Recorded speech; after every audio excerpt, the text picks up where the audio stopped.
నమస్కారం రస్తమానంపల్లి గారు. నమస్తే సిరి. ఒక రిలేషన్షిప్ స్టార్ట్ అయింది అనగానే ఆ మాటలు కావచ్చు అండ్ చాలా వింటూ ఉంటాం. ఆ జర్నీ కూడా ఫస్ట్ ఎంత స్మూత్గా ఉంటుందో అండ్ ఆ తర్వాత నుంచి ఆ మాటలు, ఆ గొడవలు ఇవన్నీ మనం చూస్తూ ఉంటాం మేడం. ఎస్పెషల్లీ మనకి ఫస్ట్ వాళ్ళని ట్రస్ట్ చేసేది ఒక వర్డ్ తోటి, జీవితాంతం నీతో నేను తోడుగా ఉంటాను అని. తర్వాత ఆ జర్నీలో మళ్ళీ మాట మార్చడం, అతనిలో ఆ చేంజెస్ రావడం, ఇవన్నీ చూసినప్పుడు ఎలా హ్యాండిల్ చేయాలి మేడం? ఇలా హ్యాండిల్ చేయాలి అనే ముందు అసలు ఎందుకు చేస్తారు కూడా ఒక మాట ఎందుకు చేస్తారు అంటే because it's a very painful theory. బేసికల్గా మనం అనుకున్నంత ఈజీ కాదు ఇది హ్యాండిల్ చేయటం. కానీ ఆ సర్కమస్టాన్సెస్ని, ఆ పెయిన్ని అండర్గో అయిన వాళ్ళకి మాత్రమే తెలుస్తుంది. సో కాబట్టికి ఇది ఈ మధ్య చూస్తే ఇట్స్ హ్యాస్ బికమ్ ఎక్కువగా వెరీ కామన్. కొంచెం ముందు ఇంత లేకుంటుండే. ఒకటి హ్యుమానిటీ అనుకోని అంటే హ్యుమానిటీ అంటే ఇప్పుడు వాళ్ళకి లేదా అని క్వశ్చన్ వేస్తే అది ఈజీ అయిపోయింది. అంటే ఇంతకుముందు పేరెంట్స్ని గమ్మున ఎవరినైనా ఒక మాట అనాలి అంటే అసలు ఎంత పెద్ద తప్పో అంటే ఎదురు చెప్పటం అనేది. ఇప్పుడు మా అప్పుడు జనరేషన్లో తీసుకుంటే అసలు తల్లిదండ్రికి అసలు ఎదురు చెప్పటమో, అడగకుండా పోవటమో, కాళ్ళు ఇరక్కొడతా ఈ టైప్లో ఉండేది. ఇప్పుడు అసలు ఇట్ హ్యాస్ బిక్ అడిగితే విచిత్రం, ఇప్పుడు చెప్పిపోతే విచిత్రం స్టేజ్కి వచ్చేసింది. That how it has changing. కాబట్టికే ఇది కూడా అంత ఈజీగా అయిపోయింది. దీనికి ఒక వర్డ్ ఏమని పెడుతున్నారంటే we have to live our life, it's one life. So నాకు నచ్చినట్టుగా కావాలి. సో కాబట్టికే నేను భరించలేను. Lack of so many things, compromise అవ్వాలనుకోని, అడ్జస్ట్మెంట్ అవ్వాలనుకోని ఏదైనా కానీ. సో మెయిన్గా అసలు తీసుకుంటే కొన్ని పదాలను కనుక దీన్ని ఫస్ట్ మనం పాజిటివ్గా చూద్దాం. వదిలిపెట్టిన ప్రతి ఒక్కటి నెగిటివ్గానే మనం ఎందుకు చూడాలి? కొన్నిసార్లు సర్కమ్స్టాన్సెస్ చేంజ్ అవ్వచ్చు. ఏదైనా అంటే లైక్ మనం ఈ యాంగిల్లో ఈ పాయింట్లో తీసుకుంటే బాయ్ ఫ్రెండ్ గర్ల్ ఫ్రెండ్ అంటే కమిట్ అయ్యి నేను మీతో ఉంటాము అని అనుకున్న గర్ల్ బాయ్ కానీ మోస్ట్లీ అక్కడే తీసుకుంటేనే ఇది భరించగలుగుతాం. వైఫ్ అండ్ హస్బెండ్కి నేను చెప్పలేను ఇది, ఎందుకంటే you can't leave like that. So ఈ ఇన్స్టెంట్లో వాళ్ళకి ప్రేమ అనేది జనరల్గా కళ్ళ నుంచి పుడుతుంది. కళ్ళకు చూడంగానే నచ్చి ప్రేమ అనేది మనస్సులో మొదలైంది. ఇక్కడ నచ్చింది కాబట్టి ఇక్కడికి డైరెక్ట్ అయింది. ఎట్లయితే ఫుడ్ నచ్చింది, లోపలికి వెళ్ళాక టేస్ట్. సో ఆ టేస్ట్ చూసిన ప్రతిదీ నోట్లోకి వెళ్ళి టేస్ట్ చేసినప్పుడు టేస్ట్ నచ్చకపోవచ్చు. అరే చూస్తే బాగుంది అనుకున్నానే కానీ నచ్చలే, అది నువ్వు బంద్ చేస్తావు ఫుడ్ ఐటమ్. కానీ ఇక్కడ ఏమవుతుందనంటే వాళ్ళ సర్కమ్స్టాన్సెస్ ఎప్పుడైతే నచ్చుతాయి, రాను ఏమవుతుందంటే ఫర్ ఎగ్జాంపుల్ అమ్మాయికి నచ్చారు కానీ సడన్గా వదిలేసింది అనుకుందాం. ఆమె కంటిన్యూ అవుదాం అనుకుంటే వాళ్ళ ఇంట్లో వాళ్ళు భయంకరమైన థ్రెట్ చేయొచ్చు. నువ్వు ఇట్లా చచ్చిపోతాము, లేకపోతే మన పరువు ఉంటుందా, నేను ఎలా పెంచాను, ఇలా అంతా. సో అక్కడెక్కడైనా మనస్సు ఆగకి వెళ్ళి ఉంటుంది, ఇక్కడ బంధాలకు విలువిచ్చి ఆగి ఉంటుంది. సో అది ఒక చిన్న పారామీటర్ చెప్తున్నాను. సో అలా కాకుండా కొంచెం నెగిటివ్గా ఆలోచిస్తే అదే పదాన్ని అదే పదంలో కూడా రెండు చెప్పొచ్చు. సర్కమ్స్టాన్సెస్ ఏంటంటే ఇంకొక అమ్మాయి, అందమైన అమ్మాయో, లేకపోతే ఇంకొక రిచ్ అబ్బాయో, లేకపోతే ఇంకా బాగా గిఫ్ట్లు ఏదో అలాంటివి కూడా ఉంటే కూడా వాళ్ళు చేంజ్ అవ్వడానికి. ఇంకొక రకం ఎలా ఉంటారంటే ఫియర్ ఆఫ్ కమిట్మెంట్. ఈ ఫియర్ ఆఫ్ కమిట్మెంట్లో ఏంటంటే వీళ్ళకి ఒక్కళ్ళతోటే ఇట్లా పట్టుకుని అమ్మ అంటే ఇప్పుడు ఈ అమ్మాయినో అబ్బాయినో ఒప్పుకున్నారనుకో, లేకపోతే ఫ్రెండ్స్ అబ్బాయిలు ఈ కమిట్మెంట్ ప్రతిసారి నేను వీళ్ళకి ఒక అకౌంటబిలిటీ, ఇక్కడ పోదామన్నా అక్కడ పోదామన్నా ఇప్పుడు వదిలేసి పోలేము. ఇప్పుడు ఫ్రెండ్స్ అన్నారు వెళ్ళిపోవాలి అని అంటే ఈ అమ్మాయి ఆపుతుందేమో, అమ్మాయి వెళ్తా అంటే అబ్బాయి ఎవరితో వెళ్తున్నావు, ఎక్కడికి వెళ్తున్నావు అని అంటాడేమో. సో ఇలాంటి ఒక కమిట్మెంట్కి కూడా భయపడి కూడా దే విల్ మూవ్ అనమ్మో. ఇంత ఉంటుందా, ఏదో ఒక అమ్మాయి నచ్చింది, ఒక అబ్బాయి నచ్చిండ్రు అంటే జస్ట్ ఇట్లా అన్నీ హ్యాపీ మూమెంట్సే ఉంటాయి, జస్ట్ అమ్మాయితో అబ్బాయితో ఎంజాయ్ చేసే మూమెంటే ఉంటుంది. ఆ తర్వాత ఈ క్వశ్చనేర్ అకౌంటబిలిటీ ఉంటుంది అనుకుంటారు. So when they experience that accountability they don't like oh my God I can't commit like this. Orange movie గుర్తుంది కదా, చాలా ఎక్కువ ప్రేమ ఉంది but I don't want to commit. So అలా అన్నట్టు ఉంటుంది. ఇంకా కొంతమందికి పర్సనల్ ఇష్యూస్ కూడా ఉండొచ్చు. ఇంకేదైనా అంటే లైక్ ఏదైనా హెల్త్ ఇష్యూ అనుకోండి, లేకపోతే వాళ్ళ అమ్మ వాళ్ళది ఇందాక మనం అనుకున్నట్టు, లేకపోతే మనీ తారతమ్యం కానివ్వండి, లేకపోతే వాళ్ళ అమ్మ నాన్న ఒప్పుకోకపోవడం కానీ, వీళ్ళమ్మ నాన్న లైక్ సంథింగ్ ద అదర్, లేకపోతే ఇప్పుడు వాళ్ళు బయట కంట్రీకి వెళ్తామని ఉండొచ్చు, వీళ్ళు వెళ్ళాము ఇష్టం లేదు అని అనుకుని ఉండొచ్చు. Any of this kind of things కూడా ఎవరైనా వదిలేయడానికి ఛాన్స్ ఉంది. ఎందుకంటే they give priority to their life, their taste, their people. So ఇట్లా కూడా మనకి ఒక అవకాశం అయితే ఎక్కువగా ఉంటుంది. ఇన్కంపాటబిలిటీ అయి ఉండొచ్చు. ఇప్పుడు ఫస్ట్ చూసినప్పుడు ఏముంటుంది, ఇందాక నేను చెప్పినప్పుడు నచ్చడమే ఉంటుంది. ఆ తర్వాత డిఫరెన్స్ ఆఫ్ ఒపీనియన్స్. నిన్ననే నాకు మొన్న ఒక కౌన్సిలింగ్ కూడా వచ్చింది. దాంట్లో he is like mostly into movies. She is అసలు ఎట్లా అంటే అస్సలు నచ్చదు. అది తర్వాత వీళ్ళకేమో మస్ట్ ఉంటుంది, వీళ్ళకి అసలు జీరో ఉంటుంది. ఎంత డిఫరెన్స్ ఆఫ్ ఒపీనియన్ ఉంటుంది చెప్పండి. ఒకళ్ళు నాన్ వెజ్ ఇష్టపడవచ్చు, లేకపోతే ఒకళ్ళకి అసలు తినాలని అనిపించకపోవచ్చు, లేకపోతే ఒకళ్ళకి అసలు శారీస్ కట్టుకోవడం ఇష్టం ఉండకపోవచ్చు. వాళ్ళు కంపల్సరీ మా ఫ్యామిలీలో ఉండాలి. సో పూజ కావచ్చు, ఇలాంటి డిఫరెన్స్ ఆఫ్ ఒపీనియన్స్ కానీ, కొంతమంది క్రౌడ్లో పోవడం ఇష్టం, కొంతమందికి ఇష్టం లేదు. సో ఇది ఆ కొంచెం రోజులు బాగా అనిపిస్తుంది. రాను జీవితాంతం అన్నప్పుడు ఇట్ ఈస్ ఆఫ్ డిఫరెన్స్. లేకపోతే కొంతమందికి ఫాస్ట్ వెళ్ళి అన్ని ఫంక్షన్స్లో, ఇంకొక అమ్మాయికి ఇంకా గర్ల్ గ్రూప్ అంటే కూడా అట్లా డిఫరెంట్ టేస్ట్లు అయితే ఉండొచ్చు. ఇంకా చెప్పాలి అంటే మీరు అన్నారు ఇందాక, ఒక ఊహతోటి ఒక ఎక్స్పెక్టేషన్ తోటి ఎంటర్ అవుతారు రిలేషన్లో.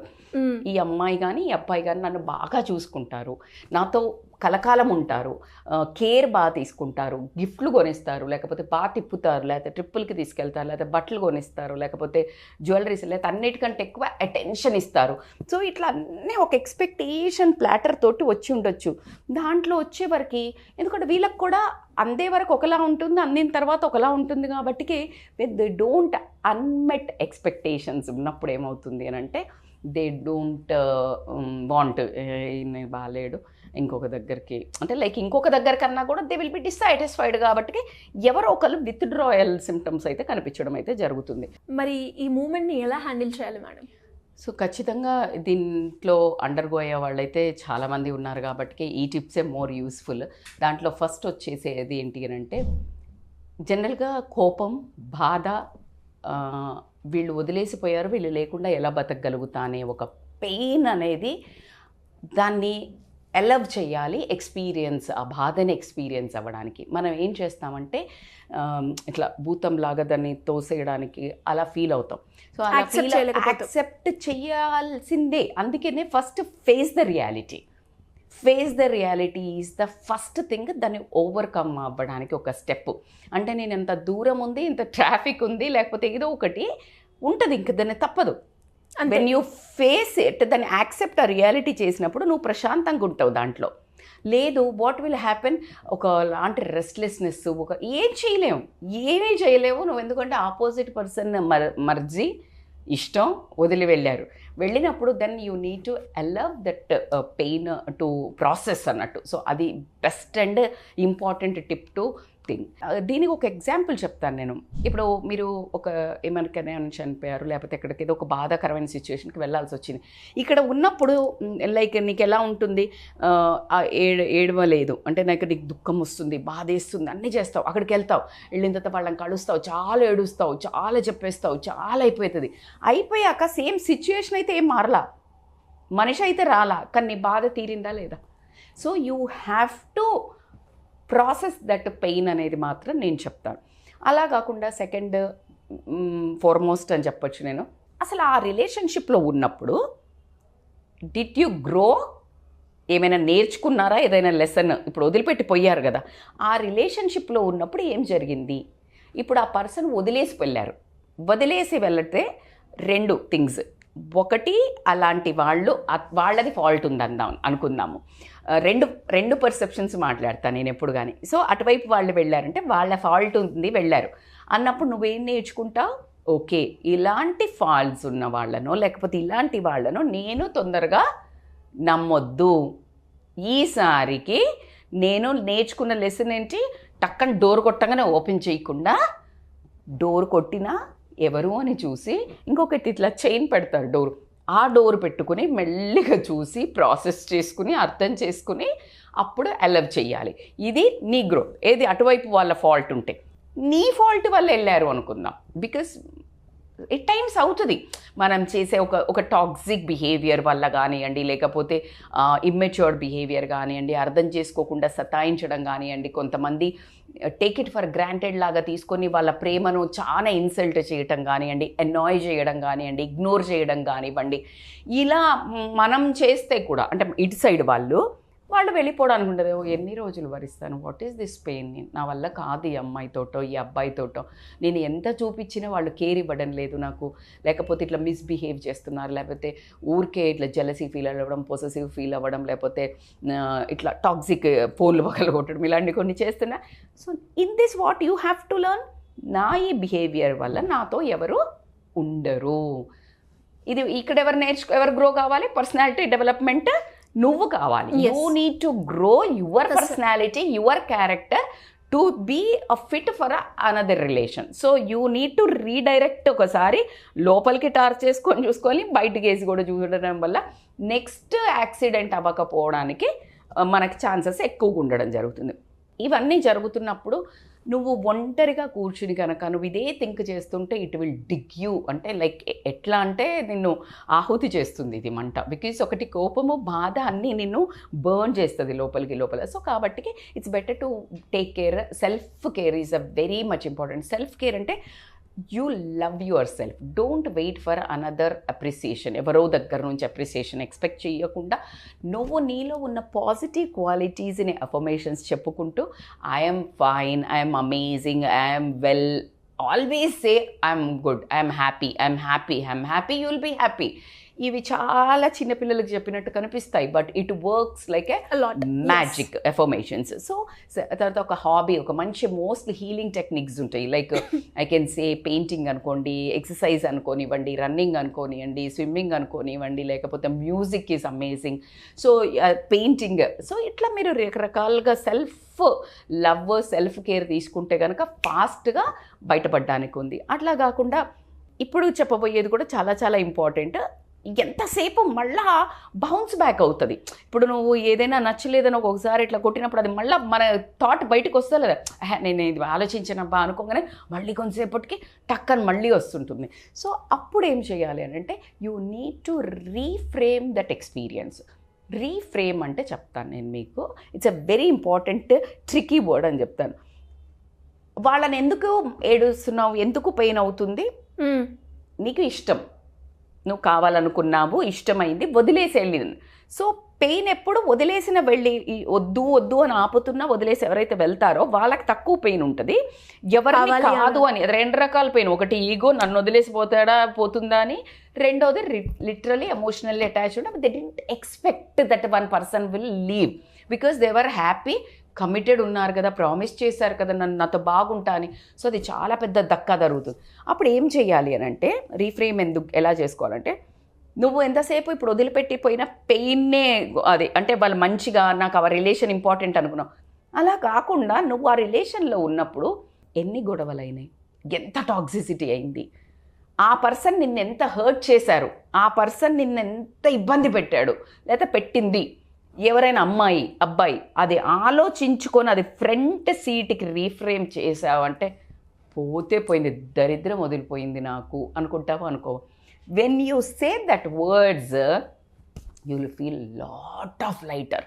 బికాజ్ అమ్మయ్య నా లైఫ్లో నుంచి వెళ్ళిపోతే ఎంత హ్యాపీయా కాదా నేను. సో ఆ పెయిన్ ఒకటేసారి ఎవరో ఇలా చెయ్యి పెట్టి తీసి అలా బయటపడేసినట్టయితే అనిపిస్తుంది. Because you feel so good, అమ్మ నిజమే కదా నేను ఇంత ట్రామా నుంచి తప్పించుకున్నాను, అంటే కాగల కార్యము భగవంతుడు తీర్చినేదో అన్నట్టు.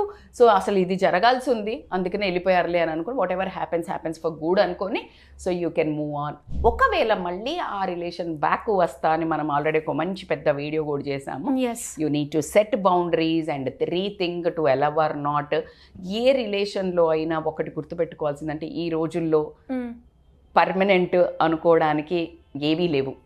పర్మనెంట్ ఉండాలి అని అంటే అడ్జస్ట్మెంట్ ఇంపార్టెంట్. అడ్జస్ట్మెంట్లో first you need to think ఈ పర్సన్ కలకాలం ఉంటాడు అని, మొత్తం ఉంటారు అని ఎవ్వరిని కానీ అనుకొని మాత్రము మనస్సు పూర్తిగా ప్రిపేర్ అయిపోయి అంటే డిపెండెంట్ అవ్వకూడదు ఆ రిలేషన్ మీద. ఎప్పుడైతే అంత డిపెండెంట్ అవుతామో వాళ్ళు సడన్గా వదిలేసినప్పుడు మనము పూర్తి తరహాల అధపాతాలానికి పడ్డం జరుగుతుంది. కాబట్టి just believe in yourself, believe in your strength, you be good to others. వదిలిపెట్టిపోకుండా నర్చర్ చేస్తూ ఉండండి, దాన్ని ప్యాంపర్ చేస్తూ ఉండండి, ఇంపార్టెన్స్ ఇస్తూ ఉండండి ఉన్నప్పుడే. పోయిన తర్వాత ఏడ్చి లాభం లేదు. అలా మనల్ని వదిలేసి పోయే వాళ్ళను నీలాంటి ఒక అద్భుతమైన ప్రైస్లెస్ పర్సన్ పోగొట్టుకున్నందుకు వాళ్ళు లైఫ్లో ఎప్పుడైనా రిగ్రెట్ అవుతారో, నేను ఎప్పుడు చెప్పే ఒకే word, karma hit them back. So కాబట్టి you be happy that you are in a safe zone. So మరి ఇలా చాలా మందికి కూడా వాళ్ళ లైఫ్లో ఒకానొక సందర్భంలో జరుగుతూ ఉంటాయి. ఆ మూమెంట్ని హ్యాండిల్ చేయక చాలామంది డిప్రెషన్లోకి అక్కడే ఆగిపోవడం లైఫ్లో జరుగుతూ ఉంటాయి. అలాంటి వాళ్ళకి ఒక కౌన్సిలింగ్ కావాలి అనుకుంటే ఎలా అప్రోచ్ అవ్వాలి madam? They can call us on scrolling number for this kind of emotional పెయిన్ని హీల్ చేయాలి అని అంటే ఇప్పుడు నేను చెప్పింది కొంతమందే చేయగలుగుతారు. They need a support. They need a support of therapist or friends, family. ఇవాళ రేపు ఫ్యామిలీకి చెప్పినా కూడా మర్చిపోలేకపోతే ఎంతే కదా లైట్ ఇట్లా అంటూ ఉంటారు. కాబట్టి థెరపీ అనేది చాలా ఇంపార్టెంట్. హీలింగ్ టెక్నిక్స్ ఖచ్చితంగా మేము వాళ్ళకి ప్రాసెస్ చేసి we can take that pain or grief from their hearts. They can call us on scrolling number. Thank you madam. Thank you so much. Thank you so much Siri.